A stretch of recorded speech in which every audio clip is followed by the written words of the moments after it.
Authority as a reason for believing something means believing it because you're told to believe it by somebody important. In the Roman Catholic Church, the Pope is the most important person, and people believe he must be right just because he is the Pope. In one branch of the Muslim religion, the important people are old men with beards called Ayatollahs. Lots of young Muslims are prepared to commit murder purely because the Ayatollahs in a faraway country tell them to. Of course, even in science, sometimes we haven't seen the evidence ourselves, and we have to take somebody else's word for it. I haven't with my own eyes seen the evidence that light travels at a speed of 186,000 miles per second. Instead, I believe books that tell me the speed of light. This looks like authority, but actually it's much better than authority, because the people who wrote the books have the evidence, and anyone is free to look carefully at the evidence whenever they want. The third kind of bad reason for believing anything is called revelation. Lots of religious people believe things because of revelation. It's one of their main reasons for believing the things that they do believe. But is it a good reason? Suppose I told you that your dog was dead. You'd be very upset. You'd probably say, "Are you sure? How do you know? How did it happen?" And now suppose I answered, "I don't actually know that Pepe is dead. I have no evidence. I just have this funny feeling deep inside me that he is dead." You'd be pretty cross at me for scaring you, because you know that an inside feeling on its own is not a good reason for believing that a whippet is dead. You need evidence.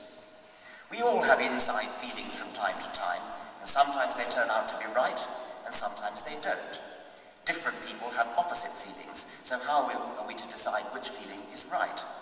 The only way to be sure that a dog is dead is to see him dead, or hear that his heart has stopped, or be told by somebody who has seen or heard some real evidence that he is dead. People sometimes say that you must believe in feelings deep inside, otherwise you'd never be confident of things like, "My wife loves me." But that's a bad argument. There can be plenty of evidence that somebody loves you. All through the day when you're with somebody who loves you, you see and hear lots of little tidbits of evidence, and they all add up. It isn't a purely inside feeling, like the feeling that priests call revelation. There are outside things to back up the inside feeling. Looks in the eye, tender notes in the voice, little favors and kindnesses. This is all real evidence. Sometimes people have a strong feeling inside them that somebody loves them when it's not based upon any evidence, and they're likely to be completely wrong. There are people with a strong inside feeling that a famous film star loves them, when really the film star haven't even met them. People like that are ill in their minds. Inside feelings must be backed up by evidence, otherwise you just can't trust them. Inside feelings are valuable in science too, but only for giving you ideas that you later test by looking for evidence. A scientist can have a hunch about an idea that just feels right.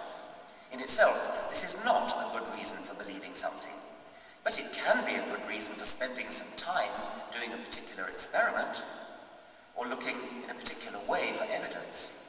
Scientists use inside feelings all the time to get ideas, but they are not worth anything until they are supported by evidence.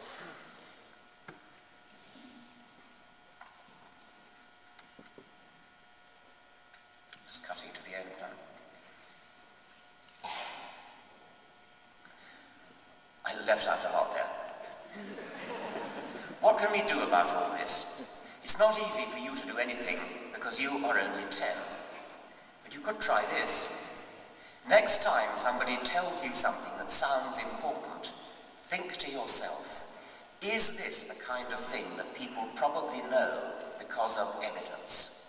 Or is it the kind of thing that people only believe because of tradition, authority, or revelation?